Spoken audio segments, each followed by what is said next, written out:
He shared an empire with his brother. Then he had him murdered in their mother's arms. Caracalla, son of Septimius Severus, rose to power through blood. Not just one killing, but many. Cousins, in-laws, advisors. Anyone who might challenge him was hunted down. Even his wife and father-in-law didn't survive. Rome had seen tyrants before, but Caracalla ruled with a special kind of fear. Paranoid, violent, and utterly alone. He expanded citizenship to fund his armies, built colossal monuments, and styled himself a second Alexander. But his legacy wasn't greatness, it was terror. This is the story of an emperor who destroyed his own bloodline to protect his throne, and of how Rome let it happen, until the knife finally turned on him.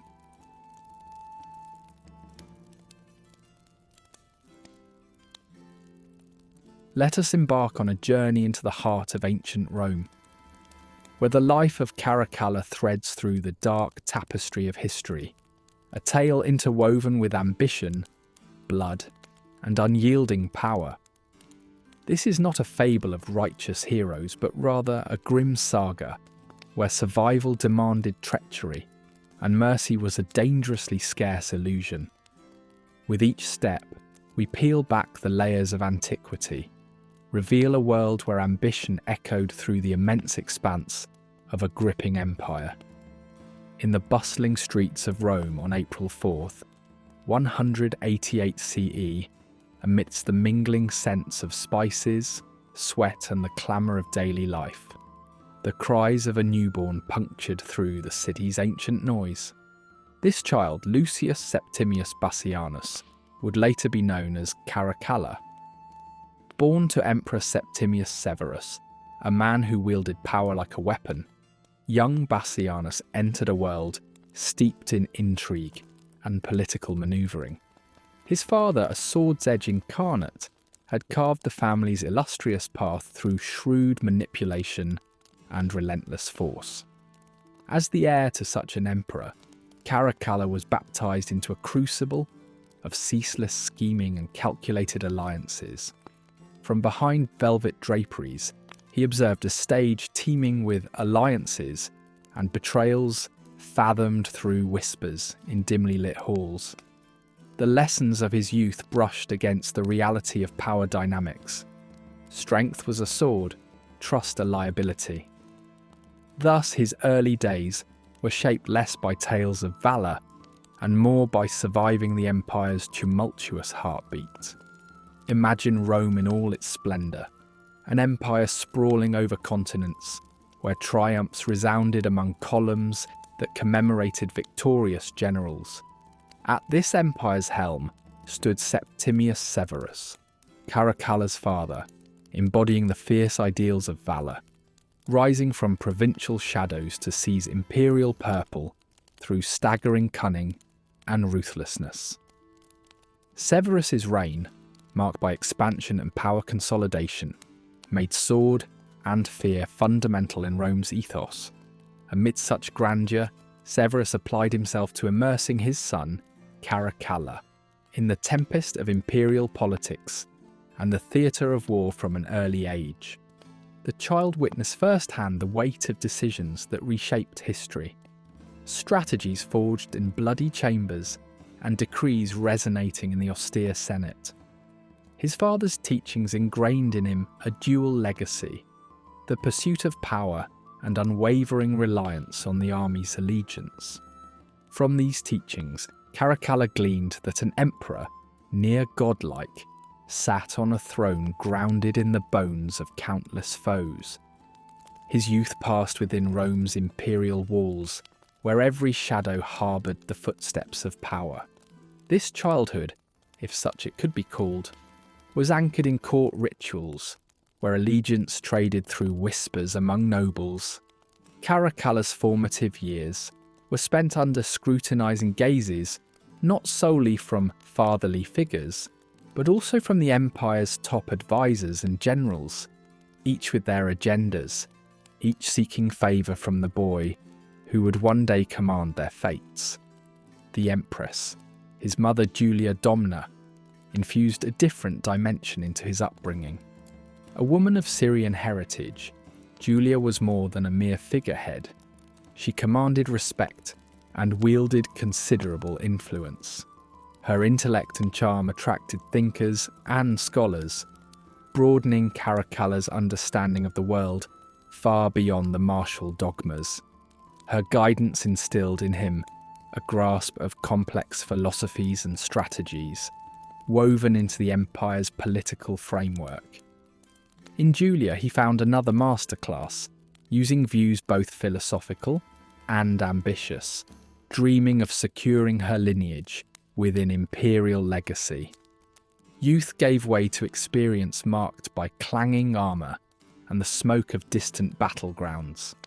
Under his father's tutelage, Caracalla became familiar with warfare's brutal realities, witnessing firsthand the fusion of loyalty and power on the Empire's battlefields.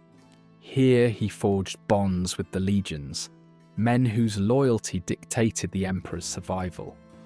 Amid dust and blood, he learned the severe price of such authority, captivating yet burdened with ominous foreshadowing of what unrestrained dominance harboured. Poised to inherit his father's mantle, Caracalla, with each military campaign and political manoeuvre, honed his acumen for rule. This was not solely about skill or popularity, but rather embodying Rome's essence: inflexible, awe-inspiring, impervious. Yet doubts lingered, not merely born of external forces, but within an empire wary of unbridled ambition. Reflecting on Caracalla's youth, a mosaic of lessons emerges, the sturdy marble of Rome's grandeur, interweaving obligations and tactics crucial to his rule. Under vigilant eyes, he dissected the threads of diplomacy, learning to weave them into snares of influence. Amidst the historic echoes, power's grimmer truths whispered their warnings. As his shoulders readied for the imperial burden, Rome's future, etched meticulously like mosaics underfoot, held both promise and peril. Standing at destiny's brink, Caracalla readied to step into the Empire's firmament. Behind him lay a world shadowed and sword-wielding, shadow still whispering uncertainties. A legacy born of ambition and shadow awaited its claimant, an empire brooding under forbidding skies, whispering of the dark tales yet to unfold.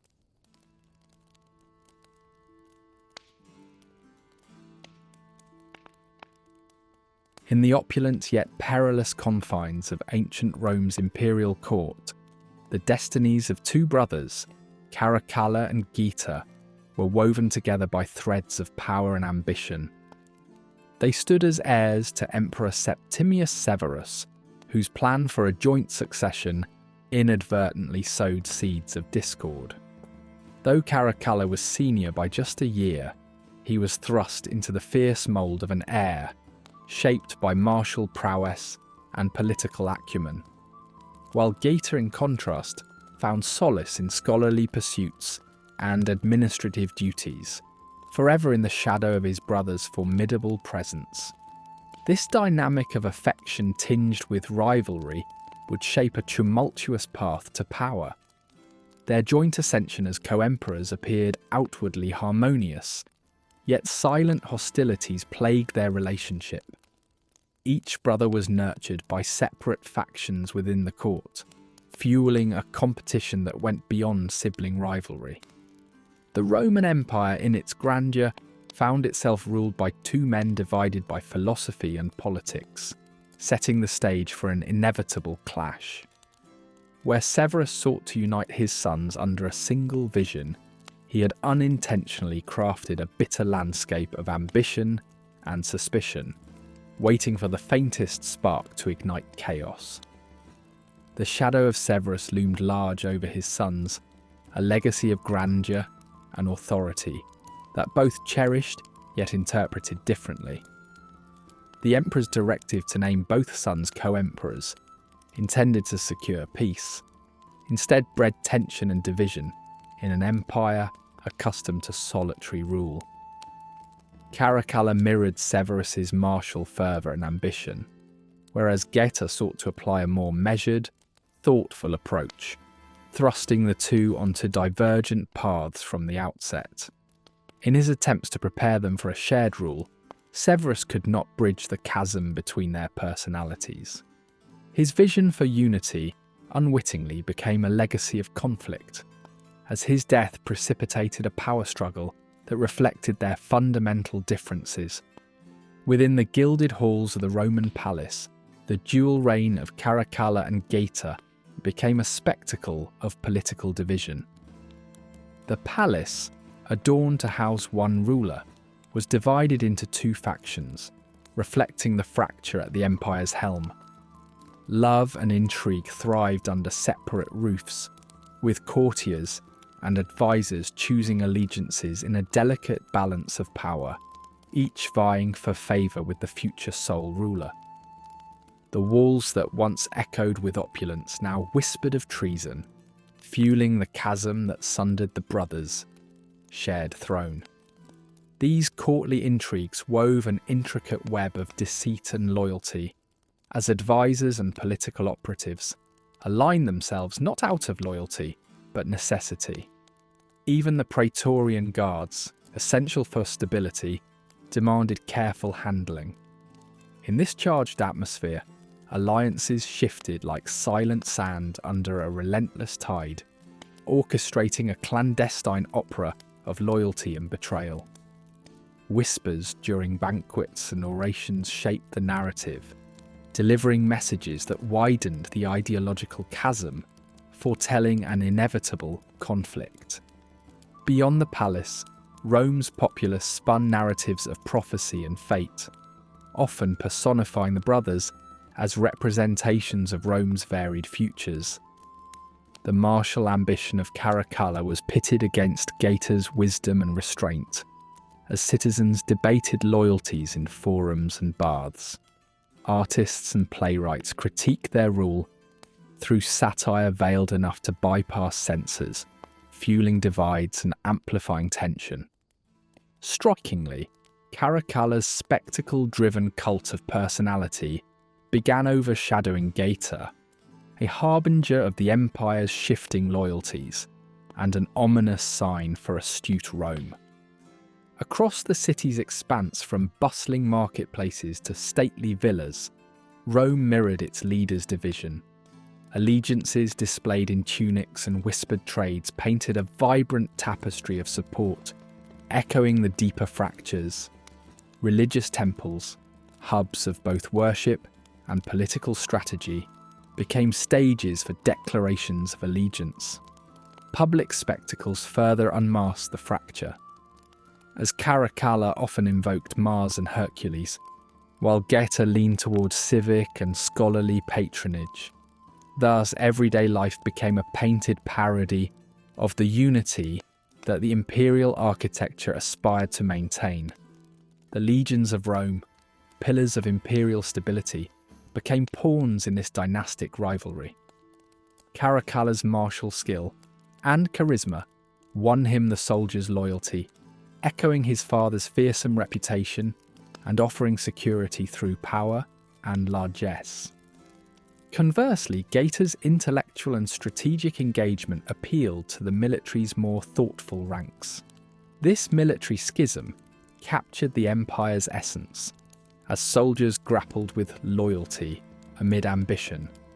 Commanders found themselves in a perilous position, knowing their allegiance might decide Rome's future as tension escalated into fratricide.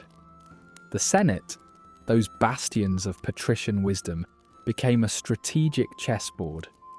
Caracalla's more forceful approach secured his influence, while Geta's appeal to tradition offered an alternative to those wary of incendiary policies. The Senate, transformed into a fulcrum for ambitions, teetered between the brothers' desires, reflecting Rome's legacy of indecision as Caracalla and Geta vied for control. As tensions crescendoed, the empire braced itself for an inevitable conclusion. Silently aware of the boundary dividing them, each brother prepared for a final reckoning. Alliances strained under the weight of whispered counsel and strategic plays. Messengers flitted between estates, bearing critical missives, as the city's populace awaited with bated breath. The empire hung in the balance, on the precipice of reshaping its leadership. As Rome's fate teetered between dusk and dawn, Caracalla and Gaeta approached the brink, knowing only one would claim the empire's heart.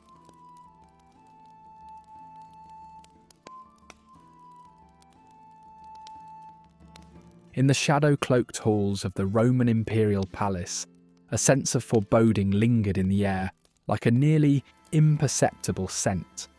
Emperor Caracalla, sharpened by ambition, crafted a cunning plan under the false pretense of family reconciliation with his younger brother Gaeta. The stage for this grim act was none other than their mother Julia Domna's chambers, a refuge lush with her beloved gardens and philosophical scrolls. She'd always hoped for harmony between her sons, fervently wishing that familial love might bridge the chasms of rivalry. Yet, in a theatre draped with imperial opulence, what unfolded was a betrayal of the cruelest kind. Within these opulent surroundings, the bitter reality of imperial power politics played out. Caracalla's calculated move relied on exploiting his mother's hopes to set a trap for his brother. As the sons of Severus stood facing each other in their mother's quarters, tension hung heavy, a false sense of neutrality overlaying what was, in truth, the battleground for a sinister design. Caracalla's ambush shattered the illusion quickly. Guards loyal to him burst forth, weapons drawn, ending Gaeta's life amid cries of betrayal. His blood stained the luxurious fabrics, an indelible proof of the lethal calculus of power. Julia Domna, mired in wrenching grief, could do nothing but cradle Gaeta's body as life ebbed away, bearing witness to the brutal triumph of her remaining son. Caracalla's orchestrated fratricide was not merely a personal atrocity.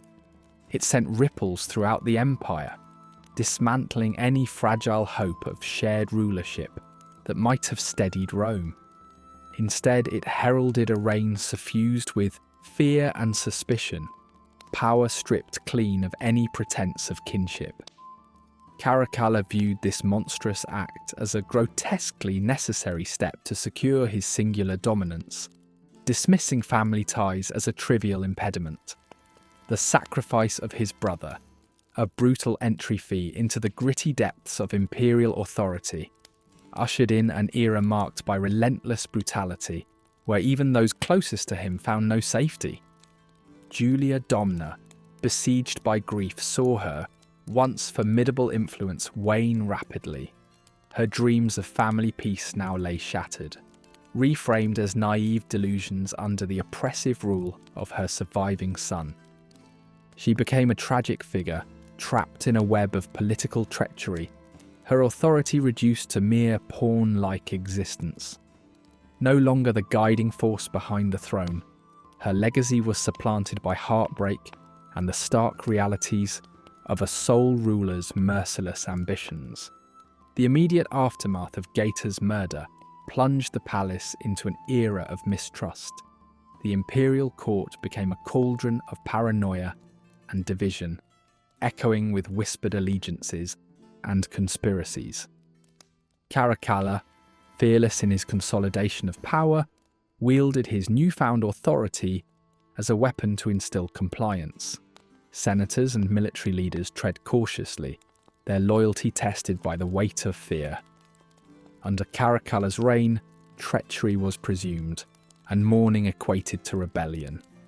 His purges scoured dissent, amplifying the atmosphere of dread where no alliance was guaranteed, and familial bonds turned precarious. Below the grandeur of the palace, servants circled as ghostly witnesses, their whispered recollections passing through generations like an illicit secret. They bore the tasks of cleaning away the signs of fratricide, each sweep of fabric upon the cold stone echoing the unsettling truth of Caracalla's reign. Though their tales were silent, they composed a shadowy chronicle of the empire's grim decline, testament to lives lived under a regime that brooked neither challenge nor dissent. For Caracalla, Gaeta's murder was a rational move in a game where power trumped all.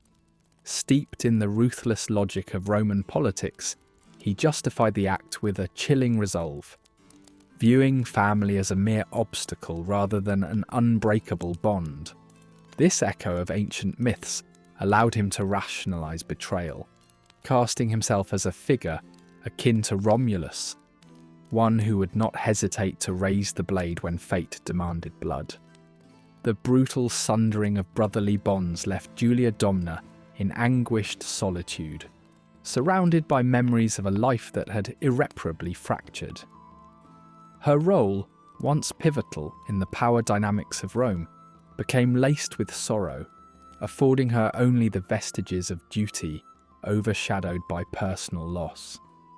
As an empress, her voice once influential, now drowned in the cacophony of imperial ambition.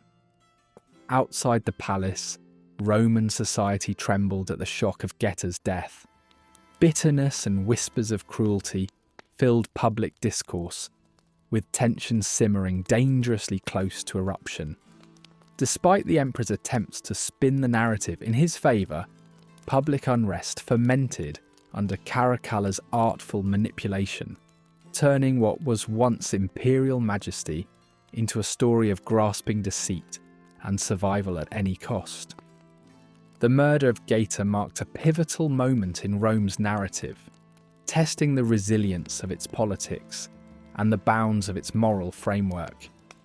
Under Caracalla's rule, traditional boundaries were reconfigured, loyalty redefined amidst an empire challenged by its dark and bloody path.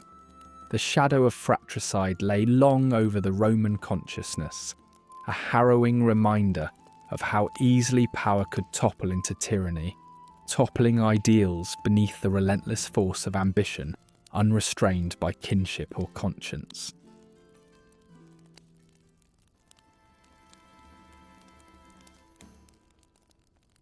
In the volatile wake of Gaeta's murder, Emperor Caracalla's Rome was gripped by a suffocating paranoia. Shadows of betrayal seemed to linger around every corner for the newly crowned tyrant. Raised amid the whispers of court intrigue, Caracalla found himself isolated by power and haunted by the spectre of his dead brother. Anyone showing even the slightest hint of mourning for Gaeta became suspect. Caracalla knew well the fickle nature of Rome's elite, whose loyalty could shift as easily as the desert sands, crafting allies into enemies and allies into conspirators. The purging that followed was not just fratricide in disguise, it was a calculated maneuver to solidify Caracalla's grasp on the empire. The blood of the innocent and guilty mingled without distinction under his reign. His edict of executions extended beyond those who had served Gaeta personally. It snaked into the ranks of academics, bureaucrats and merchants, leaving a chilling imprint on Roman society. Through this widespread obliteration, Caracalla proclaimed an interpretation of emperor worship that skewed towards fear rather than love.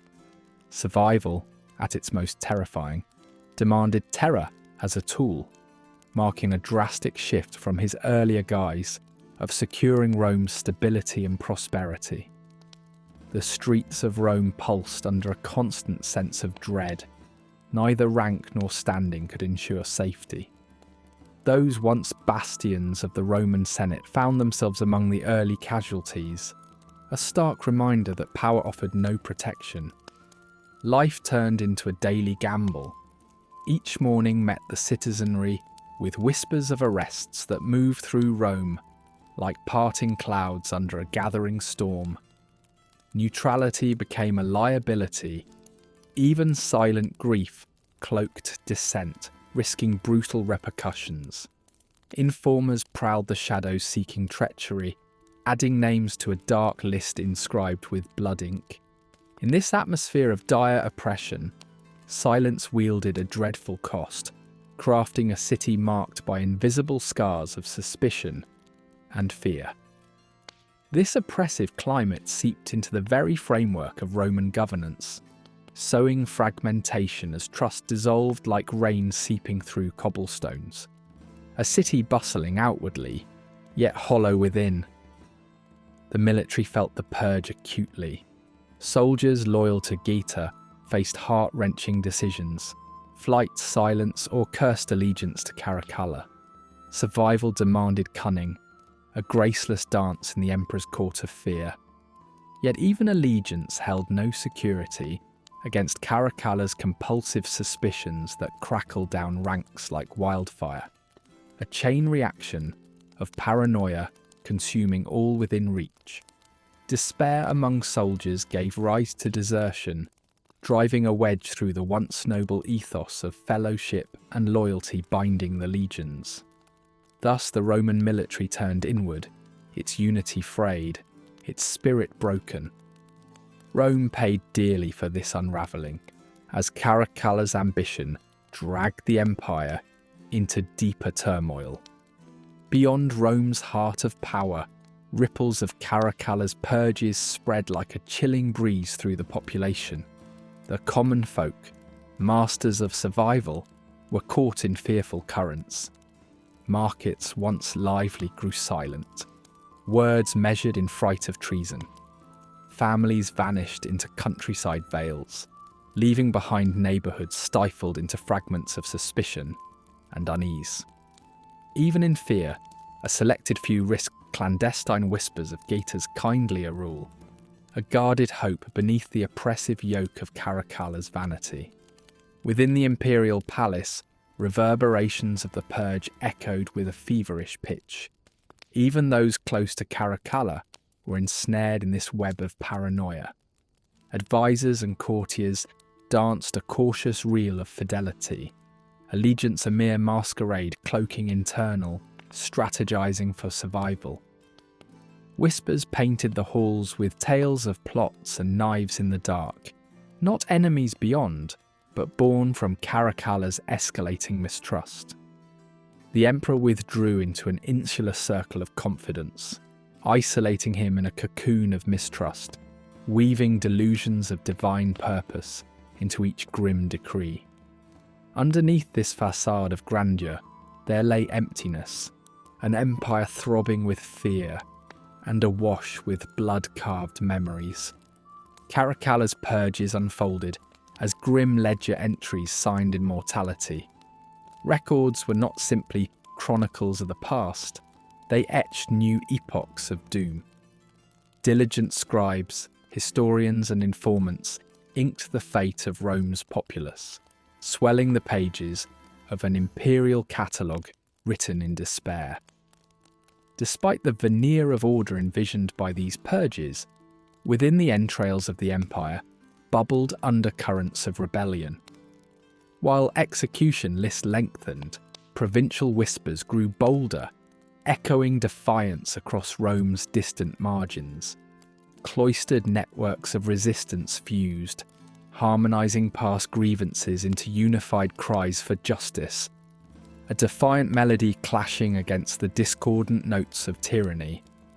As Caracalla drew inward, seeking solace in divine rights, the shadows he crafted loomed unyielding, haunting the twilight of his reign.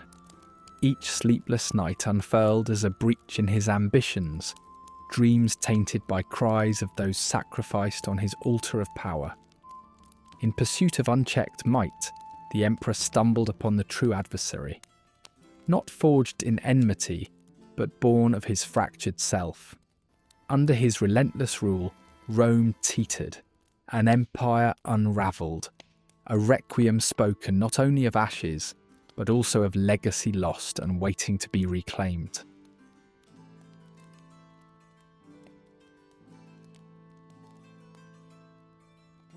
In the pale light of a Mediterranean dawn, Julia Domna, daughter of Syrian priests, navigated the marble halls of power with an intelligence that could illuminate the darkest corners of the empire.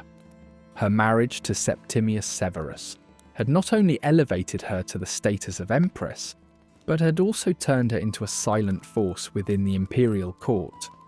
Her realm was one of ideas and discourse. Philosophers and scholars were drawn to her, their voices turning the court into a beacon of wisdom amidst Rome's intricate play of power. With her subtle guidance, decisions favoured diplomacy over brutality.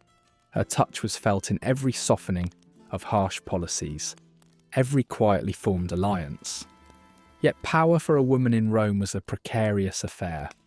Julia's enigmatic strength was both her shield and her Achilles' heel. For all her influence over Severus's reign, suspicion followed her like a shadow, as society was uncomfortably attuned to powerful women's potential to subvert order. Her intellect raised eyebrows even as it fortified the empire. When the unthinkable happened, the murder of her younger son Geta, the fortress of her life shattered overnight. The gruesome spectacle unfolded before her within the depths of her own chambers, a betrayal cloaked in the sorrowful guise of familial reconciliation. Her cries resonated through the palace, echoing the sound of a heart breaking irreparably. Geta's death, orchestrated by his brother Caracalla, was more than a personal tragedy. It was a blow that struck at the very soul of Rome. The palace, once a monument to Severus's legacy, felt more like a mausoleum, each marble pillar a mute witness to the disintegration of familial bonds. Caracalla's cold-blooded ambition shattered any semblance of unity within the imperial family, leaving Julia to navigate a world where her every step was a reminder of what had been lost. Amidst this grief, Julia found herself tethered to a son she no longer knew. Caracalla, now the emperor, brought her into his circle, not as a confidant, but as a pawn in his brutal game of domination. The corridors she once commanded with authority were haunted by the spectre of a time when her wisdom held sway. Publicly humiliated, her presence became one of weakened symbolism, her life a shadow of her formidable past. Under Caracalla's reign, the echoes of intellectual discourse were replaced with an oppressive hush, as fear grew to eclipse reason. Julia's plight mirrored that of many women who dared tread the precarious line between reverence and power in ancient Rome. Though admired as motherly figures, their forays into governance were met with suspicion, their aspirations curtailed by the rigid structures that define their world. Even as the mother of an emperor, Julia's authority rested on a fragile precipice, her influence as transient as a whisper in the storm of Caracalla's tyranny. Her enforced retreat from politics revealed the deep-seated sexism of an empire that lauded women's power only when it remained hidden in shadow. Beyond the personal and familial, the ramifications of Geta's murder stretched far, reverberating throughout the Roman Empire. The smouldering rift between brothers, initially a familial matter, swiftly engendered political chaos. Rancour and retribution unspooled, marking anyone loyal to Geta for elimination. This purge sowed seeds of distrust within the senatorial class, who watched in morbid anticipation, knowing the same fate could easily befall them. The unity Severus had sought to embed was undone, replaced by paranoia that threatened to tear Rome's governance apart. Despite the darkness descending upon her life, Julia's legacy outlived her tumultuous times. She had long fostered an intellectual milieu that survived through the very chaos threatening to consume her. Her court, once an uncelebrated academy, nurtured philosophers whose thoughts would echo beyond the dusty corridors of history. Her belief in rhetoric and reason as foundations for governance left an indelible mark, even as her political life faced erosion. Her death surrounded by mystery, Julia Domna's end was whispered more than declared. Official accounts speak of breast cancer, but tales of orchestrated suicide circulate persistently. Some suggest a final, silencing command from Caracalla, a severing of the last connection to a mother's influential embrace. This uncertainty only deepens the enigma of her existence. Was her fade into death born of despair at the Empire's relentless descent, or was it an inevitable resignation to the path her son trod with such cruel abandon? In the wake of her departure, Rome mourned more than an empress.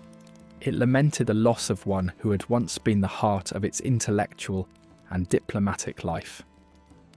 Her absence left a silence, a chasm where discussions once flourished.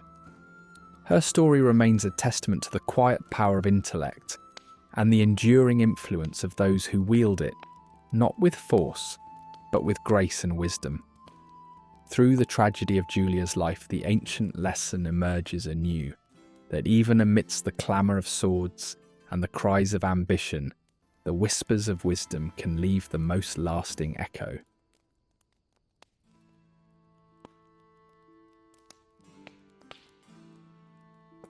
The allure of Roman citizenship was palpable in the empire's vast expanse, a badge of prestige that promised legal protections, property rights, and a revered place within the Roman identity. At its zenith, belonging to this elite group was both a privilege and a burden, for citizenship came with duties like military service and taxes. These obligations financed the grandeur of Rome's temples and the unyielding force of its legions. As the 3rd century dawned, the empire's sprawling reach saw diverse cultures yearning for the rights this citizenship offered, each province a mosaic of ambition and tradition. Into this tableau stepped Caracalla, a man born under the shadow of warriors, whose ambitions would reshape the very essence of what it meant to be Roman. In 212 CE, Caracalla issued the Constitutio Antoniniana, extending Roman citizenship to nearly every free inhabitant of the empire. On the surface, this edict radiated benevolence, promising unity under the Roman banner. Yet beneath this gilded promise lay a ruthless fiscal agenda. Caracalla was no idealistic unifier. His motives were rooted in the dire need to replenish imperial coffers. The pressures of maintaining a formidable military and sustaining costly campaigns demanded resources that stretched Rome's finances to their limits. By casting the net of citizenship wider, Caracalla's edict was a strategic ploy to widen the tax base and secure funds for wars that loomed on the horizon. His aspirations, dressed as magnanimity, were driven by the exigencies of power. Across the empire, the impact of this decree resonated like an echo in a grand amphitheatre. In the provinces, the edict heralded a shift in societal status for many who found themselves suddenly integrated into the Roman fold. New legal protections and economic opportunities emerged, inviting provincials to embrace the Roman way in a fuller sense. Yet, these new privileges carried the weight of tax burdens that many found crushing, provoking disdain among those who cherish their cultural autonomy. Provincial elites, long heralds of their local traditions, felt the sting of cultural erosion as Roman policies began infiltrating their daily lives, the strain of new taxes biting into their prosperity. Caracalla's vision was steeped in militaristic obsession, moulded by a life immersed in campaigns and conquests. The army was Rome's beating heart, essential for both defence and dominion, and the need for a constant flow of funds was paramount. The edict, while couched in themes of unity, was intrinsically tied to Caracalla's desire to construct a legacy on martial endeavours, that required financial fuel. His effort to redefine citizenship served as architecture for a grander military machine, one whose thirst for resources necessitated a broader taxpayer base.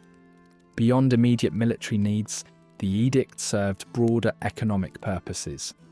Rome's economy, beleaguered by inflation and administrative overhead, needed stabilisation. The influx of new taxpayers seemed a panacea for ailing fiscal structures. Yet this perceived solution was also a mechanism for wealth extraction from provinces, consolidating power and finance in Rome at the province's expense. The edict's financial impacts charted a course for increased disparities, rending the fabric of economic harmony. The cascade of citizenship also carried profound legal implications. Roman law, intricate and hierarchized, faced a bureaucratic deluge as new citizens sought to exercise their freshly minted rights. The judicial system, already robust, struggled under the new weight, prompting a scramble for resources and adaptations in legal practices. Local courts and administrators grappled with these upheavals, the transition to equal legal standings unfolding in a flurry of new laws and reinterpretations. Cultural ripples further fractured Roman society. As citizenship diluted the Roman identity into a broader collective, tensions simmered. What it meant to be Roman, once a clear demarcation, now blurred, as an influx of varied customs melded into the societal tapestry. This cultural convergence enriched the empire, while simultaneously sowing seeds of discord amid more traditional citizens who saw their heritage melting away under the edict's sweeping promise. Administratively, operationalising the edict proved Herculean. Recording citizenship statuses, applying tax assessments, and enforcing compliance stretched a bureaucratic system already at its limits. The demand for more officials and defined processes opened new avenues for inefficiency and corruption, as ambitious underlings exploited oversights. This administrative fatigue became a perpetual thorn in the empire's side, revealing the challenge of balancing grandiose imperial dreams with practical governance capabilities. Beyond his own reign, Caracalla's decree etched a lasting legacy on Rome's trajectory. Over time, the clear distinctions between citizens and provincial subjects blurred further, leading to a homogenized empire that struggled to maintain cohesion. The decree's long tendrils wove through history, its precedent of economic exploitation and centralization, contributing to Rome's eventual fragmentation. Caracalla's edict, a potent symbol of his blend of cruel pragmatism and imperial ambition, became a cautionary tale of power's fragility, masked as noble intention. Through the annals of time, his policies resonate as an enduring reminder of the human elements that underpin the grandeur and folly of empires.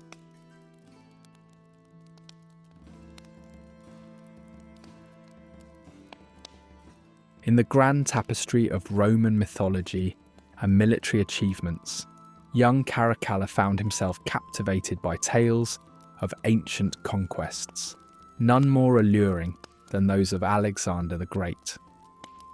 From his youth, whispers of Alexander's daring ventures echoed through the halls of power like a siren's call. This fascination with the Macedonian conqueror bewitched Caracalla, embedding itself within the very essence of his character and ambitions.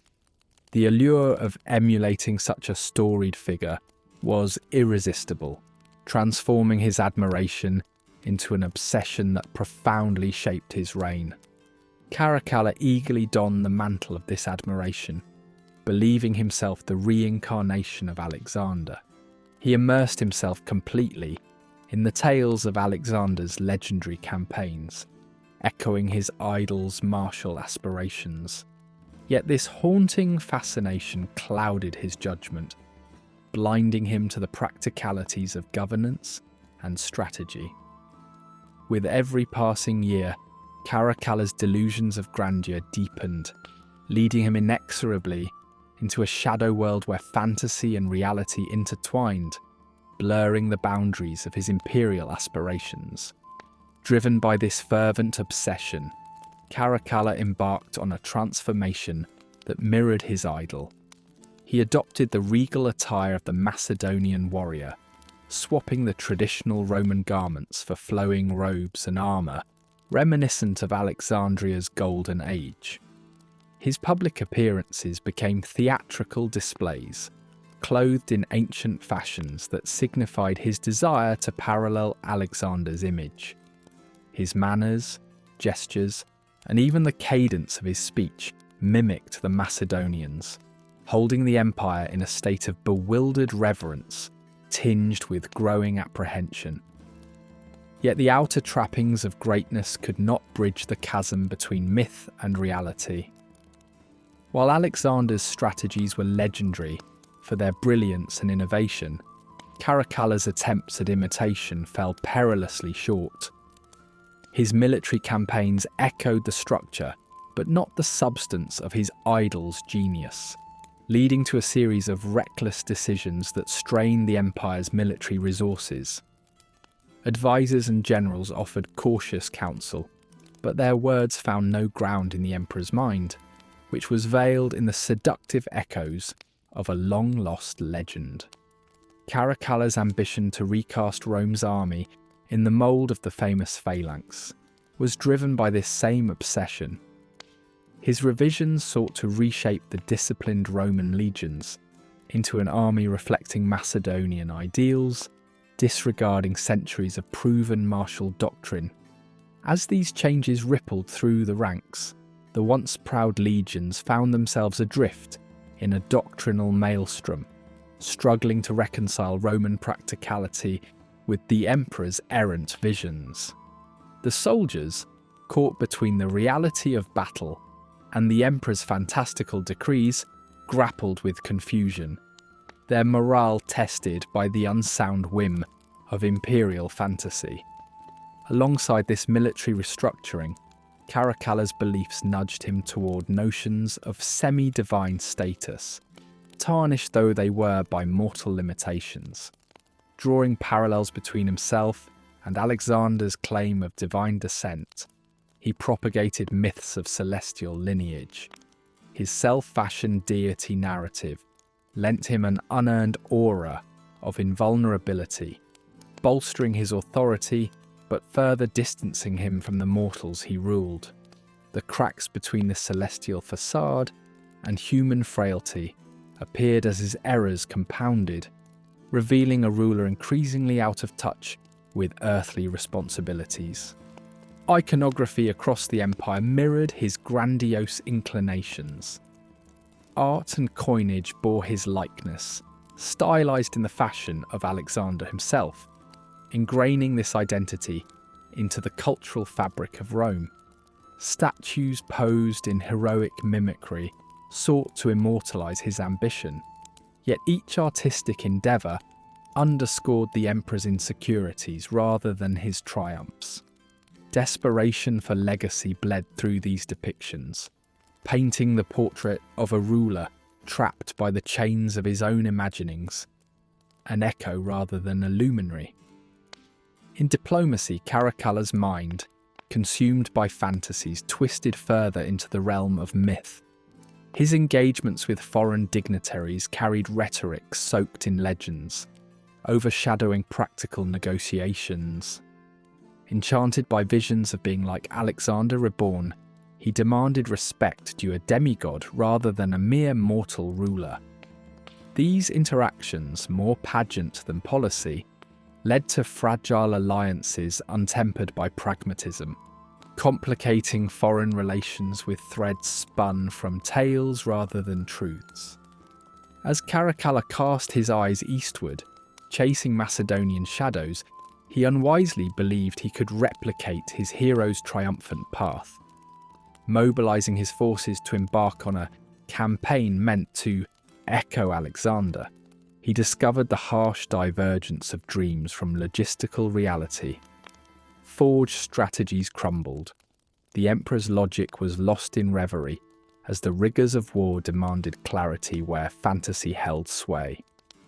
Despite an empire yearning for its leader's steady hand, Caracalla remained ensnared by his reveries, oblivious to both the present's needs and the future's uncertainties. In the pursuit of legacy, Caracalla's ambition was haunted by ghosts not only of greatness, but also of familial guilt. Beneath the daunting facade of conquest lay a tumultuous past, marred by bloodshed and betrayal, the shadows of which crept through corridors of power, staining his intentions.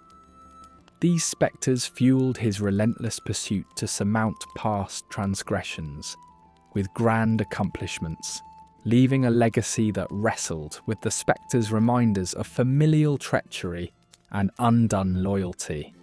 As the empire frayed beneath his fantastical ambitions, Caracalla's weaknesses surged into stark reality. The decline of his influence matched a descent into disillusionment where fantasy once reigned. Perceptions of control crumbled, ushering in a tide of betrayals that ultimately pulled the emperor from his throne.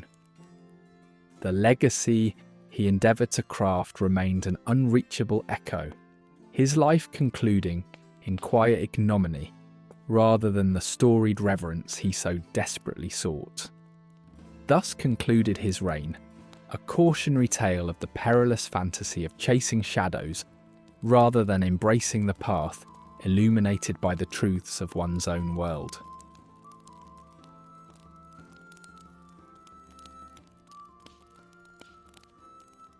In the heart of the Roman Empire, Alexandria stood as a living testament to cultural and intellectual brilliance.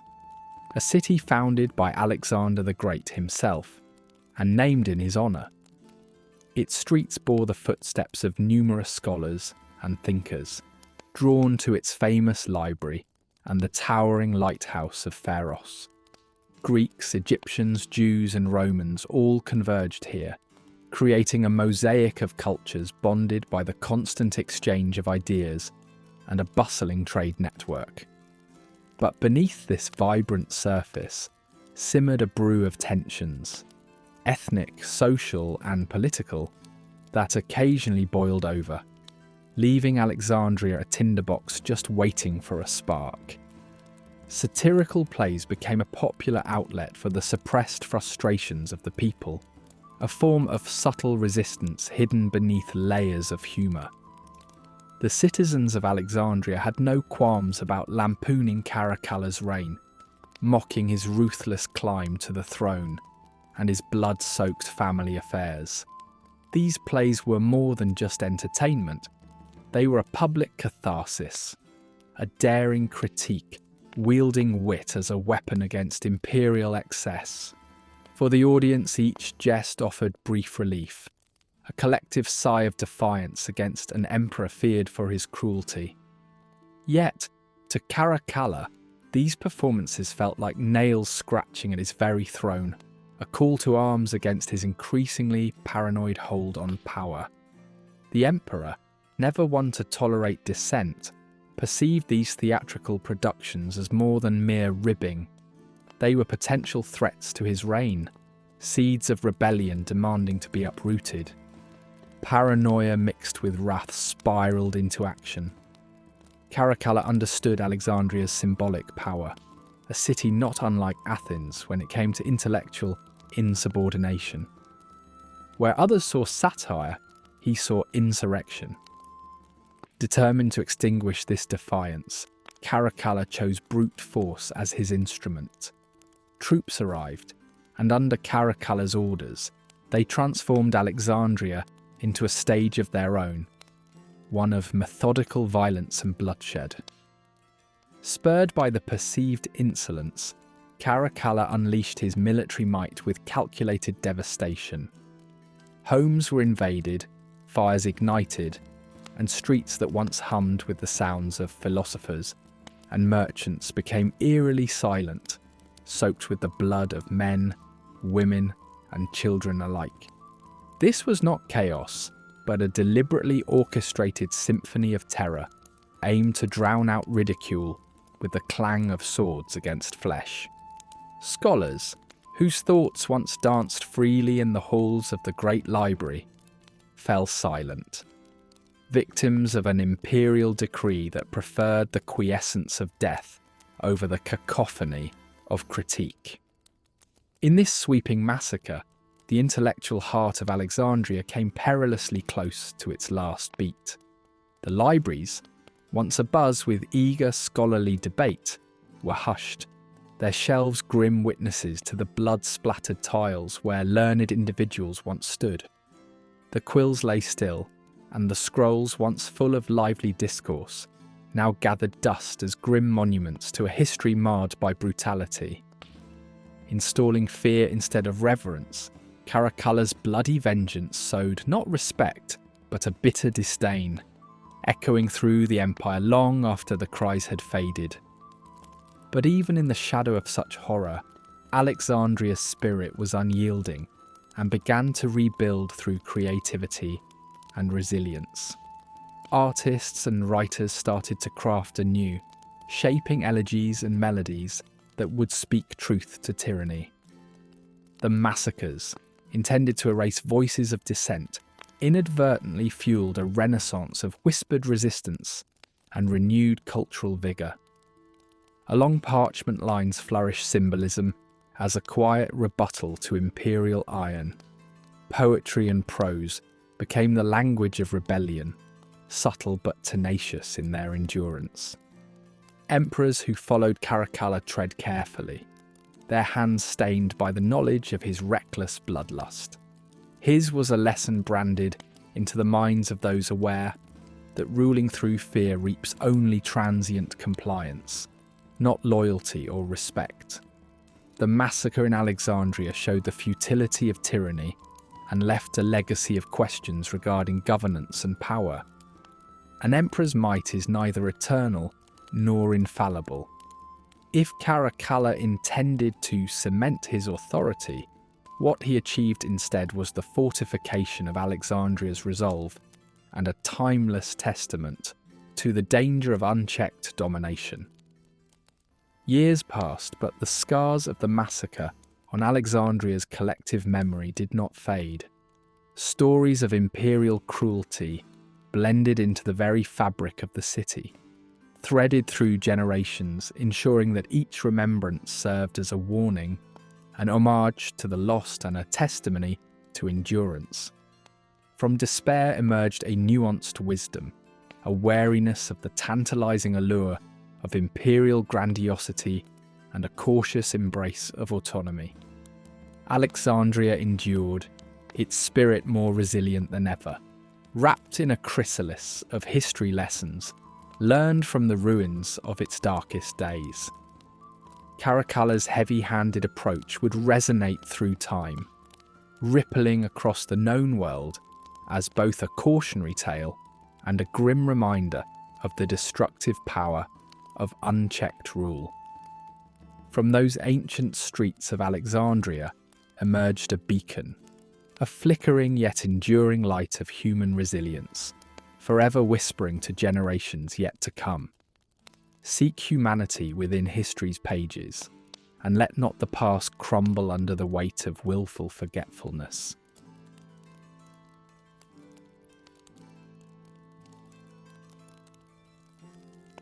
Caracalla's last journey unfurled under the blazing Mesopotamian sun, a radiant caravan symbolizing the might of Rome.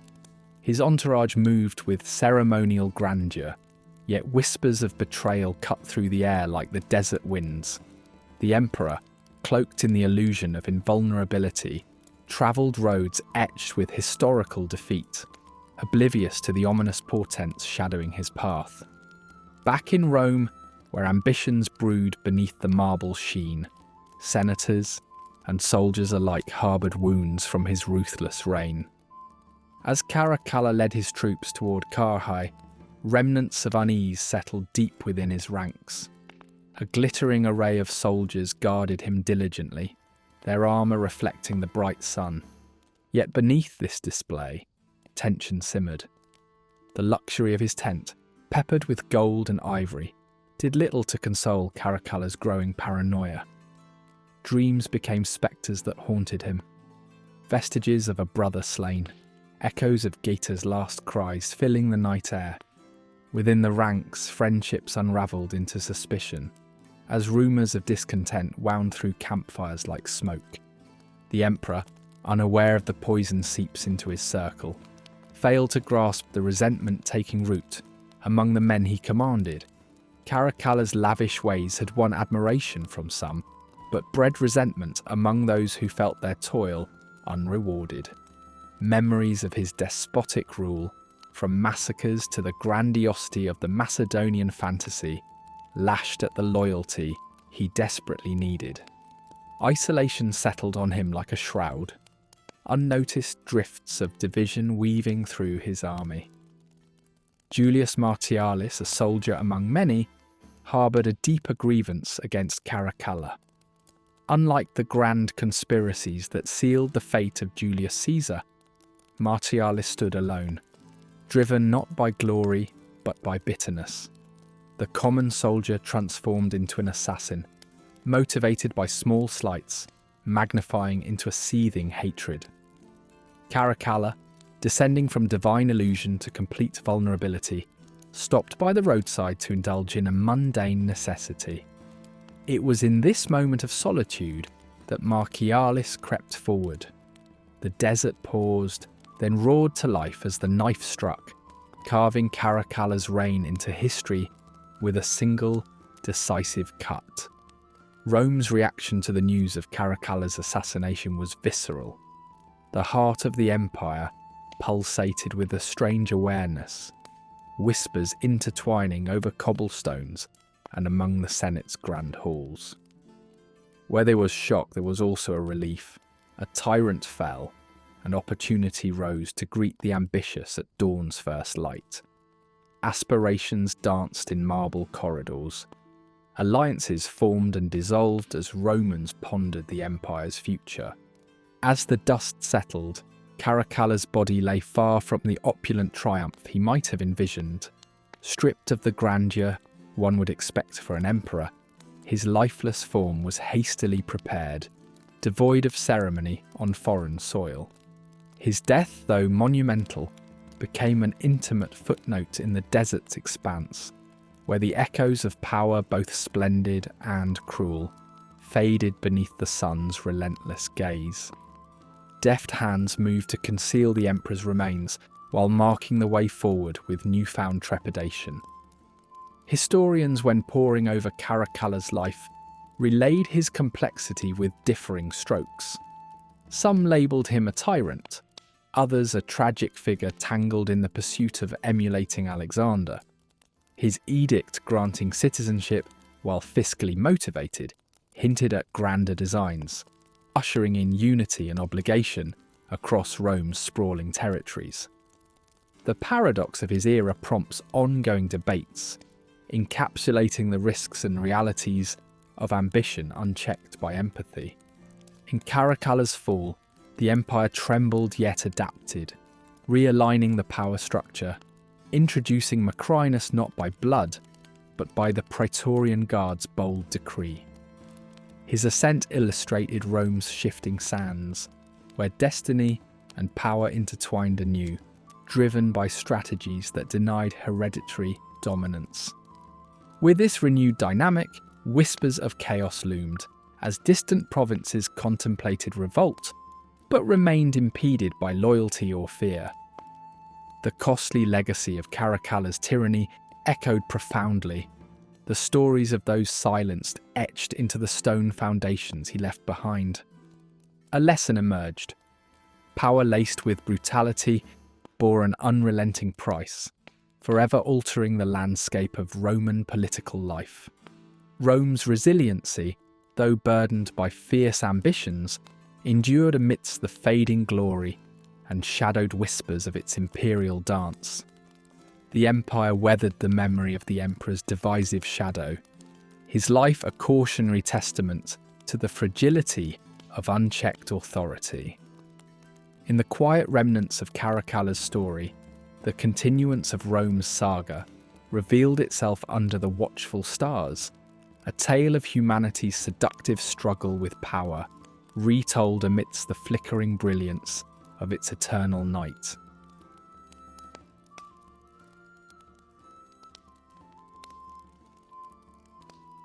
Caracalla's reign ended violently, his life extinguished by an assassin's blade, yet his spectre lingered over Rome, shadowing its history with infamy. His rule was a tapestry of cruelty stitched into the fabric of Roman society, a narrative the Senate hoped to obliterate through the ritual of damnatio memoriae. In theory, this punishment would erase Caracalla's existence from collective memory. However, the dark depths of his tyranny ensured he would never truly be forgotten. He was no Augustus, revered for his reformations, but rather a grim cautionary tale seared into Rome's consciousness, an enduring epitome of power corrupted by cruelty. The Senate's endeavours to cast Caracalla into oblivion proved a Herculean task. His actions were etched into the annals of history, discussed with a mixture of awe and abhorrence. The tension between power and legacy became palpable, illustrating how one man's despotism could both invite attempts to annihilate his memory and cement his infamy. As historians dig through the remnants of his era, they discover a ruler whose cruelty was matched only by the complexity of his psyche, leaving a legacy as bewildering as it was brutal. Damnatio memoriae was more than punitive. It was Rome's surgical strike against legacy. Caracalla's likeness was chiselled off inscriptions, his statues toppled, leaving behind empty pedestals, mute witnesses to the empire's bruising past. Yet these efforts at erasure could only mute the immediate echoes of his deeds. Markets buzzed with the sotto voce recounting of his reign, and scribes penned furtive odes to his notoriety. Archaeologists today unearthed fragments of defaced monuments, poignant remnants of a volatile chapter unable to be fully erased. The act of denial became an ironic preserver of narrative, the shadows of history ever resistant to total darkness. In the cultural memory, Caracalla's reign survived as an enigmatic myth, layered with unspoken complexity. His monuments, both physical and mental, crumbled under the weight of contradiction and dark allure. Beyond the chiselled-off epigraphs lay the unyielding force of oral traditions that refused extinction. These whispers, though unofficial, persisted in shaping perceptions, adding depth to Caracalla's tale through the curious eyes of those who dared look beneath the surface veneer. Even as the physical symbols dwindled, the intangible footprint of Caracalla's governance remained etched in Rome's cultural consciousness. The devastation of Caracalla's reign marked a scorched trail throughout the Roman Empire. His destructive tendencies reverberated through every strata of society, from familial treachery that shattered dynastic continuity to reforms draped in the guise of benevolence but rooted in self-interest. Power and ambition led him to extend citizenship across the empire, a move heralded by some as inclusive, but ultimately a ploy for taxation to bolster his military coffers. Beneath the grandiosity of the empire's expansion lay a spirit wearied by disunity, undermined by an emperor whose solitude only mirrored his empire's crumbling visage. Ironically, Caracalla's attempted erasure highlighted rather than hid his legacy. The futility of suppressing his memory underscores the capricious nature of historical legacy. Efforts to forget often only enhance infamy. In striving to delete an emperor who symbolized absurd cruelty, the Senate inadvertently secured his place in history. making his name synonymous with excess unchecked by empathy or restraint. The paradox of his damnatio turns his narrative into an enduring emblem of the pitfalls of unchecked power, much more potent than marble effigies. Chroniclers became the unlikely custodians of his memory, attracted by tales of his untempered ambition and pervasive dread. Their narratives, both cautionary and dramatic, ensured that the account of Caracalla's reign survived as much for moral guidance as historical record. The brutality of his legacy served as a relentless warning, preserving even his most savage acts through meticulously vivid records. These historians crafted a collective memory, at once angular and allegorical, channeling a discourse that echoed Rome's fraught relationship with tyranny and power.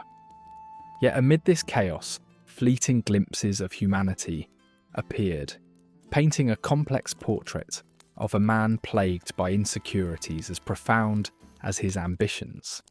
Was there a moment where governance reached beyond tyranny, nung out to ideals of glory and redemption, however briefly? These threads of humanity, rare though they were, suggest a fractious soul at war with its demons.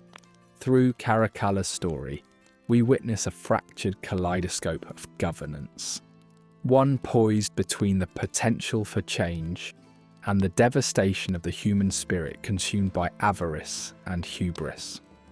Caracalla's tale provides a relentless narrative on the seductive dance with power, imploring future generations to learn from this dark chapter. The seeds of tyranny, scattered by his hand, bloomed in a soil tilled by blinding ambition, reminding societies that vigilance against despotism rests not solely in leaders, but within communal resolve and moral integrity. In reflecting upon his reign, modern parallels emerge like spectres, urging us to heed the shadowy lessons of history and challenge the narratives of unbridled authority. As historians transport us through these turbulent corridors of power and impact, we encounter a web of intersecting narratives that capture the complex intersections between history and memory. Caracalla's tumultuous path, a dense tapestry of megalomania, cruelty, and rare glimpses of humanity, exemplifies how history is woven from myriad perspectives. Our understanding is shaped by these threads, each strand adding to the collective picture of a ruler destined to be remembered not for his achievements, but for the darkness he cast. In closing, the legacy of Caracalla perseveres as a chilling precaution to those drawn to power's siren call. His story is a beacon, illuminating the pitfalls of ambition, detached from empathy, a lesson in the balance between authority and morality. Caracalla endures not for his glorious exploits but for his failures, an immortal reminder of history's enduring power to teach even as it recounts. If you found insight in this unfolding of Caracalla's life and legacy, remember to like and subscribe for more intriguing dives into history's enigmatic figures.